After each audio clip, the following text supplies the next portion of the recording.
If you've played any of the Portal games, you should know there's an evil AI in the game with a very unique voice called GLaDOS. Let me give you the fast version, and then I got time to get to see as soon as I get there. If you have any questions, just remember what I said in slow motion. That same AI makes several cameo appearances in the movie Pacific Rim, featuring a very similar voice.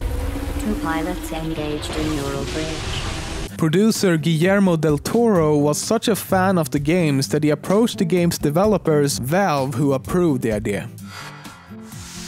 Carl and Ellie's house from the movie Up actually exists in real life. The house is located in Utah and was sold for $400,000 to 2 self-described Disney fanatics in late 2011. The house stays true to the original down to the smallest of details, such as the mailbox, custom-made Carl and Ellie chairs, and the murals painted by Ellie in the movie.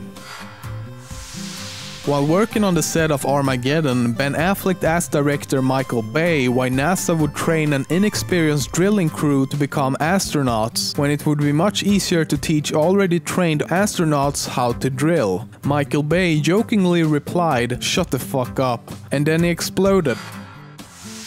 Matt Damon's role as the lead character in the movie Elysium was first actually offered to Eminem. He was reportedly very interested but turned it down due to one major condition not being met. He would only star in the movie if it was shot in his hometown, Detroit. Eminem's demand ultimately led the director to choose Matt Damon instead. Samuel L. Jackson is the perfect person to play Nick Fury in the Marvel Cinematic Universe. I'm not saying that as a fan myself, rather it's because Nick Fury in Marvel's Ultimate Universe comics was actually based on Samuel L. Jackson to begin with. In Jurassic Park, there's a scene where a T-Rex attacks a vehicle with 2 children inside. When the T-Rex launches at the roof of the vehicle, the glass breaks and lands on top of the children. However, this was not meant to happen. So the screams of fear you see in this scene are somewhat genuine as the animatronic dinosaur attacks and breaks the glass.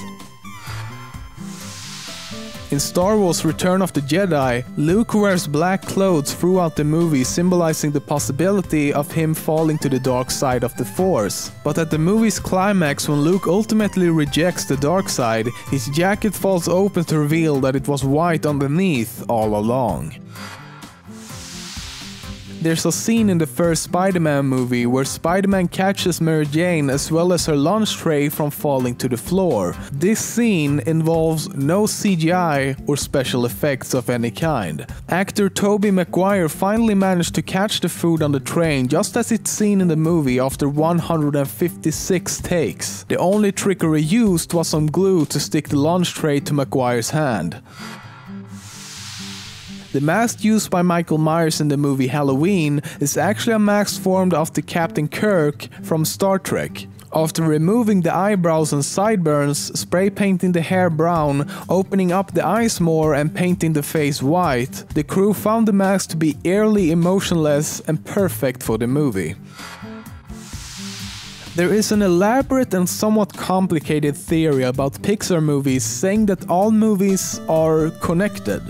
For example, the theory says that the witch in Brave is actually Boo from Monsters Inc., who's been looking for Sully ever since she was a kid. That's because in Brave, the witch has a carved out picture of Sully from Monsters Inc., as well as a wooden model of the pizza truck from the Toy Story movies. But there's more. You know how in Monsters Inc. they go through doors to get to the human world to scare kids? The theory is that the monsters actually travel back in time to when humans still existed, and if we go back to Brave, we see that the witch transforms the inside of her house by closing and opening a door, supposedly by using the same technique. This might also explain why she has a model of the pizza truck, as she's been traveling through time using magic to find Sully. But this theory is very long in detail and I don't have nearly enough time to indulge into this any further. If you'd like to know more about it though, you can do so by visiting pixartheory.com or by simply searching for the Pixar Theory. In a world where everything you say sounds like you're burping, or just like any movie trailer ever, I have no idea where I'm going with this. I just thought I would try out this voice because, you know, movie trailers and movie facts, you know, they go hand in hand anyway. So subscribe to Top 10 Memes for more cool stuff like this. And yeah, maybe I should make an episode entirely in this voice.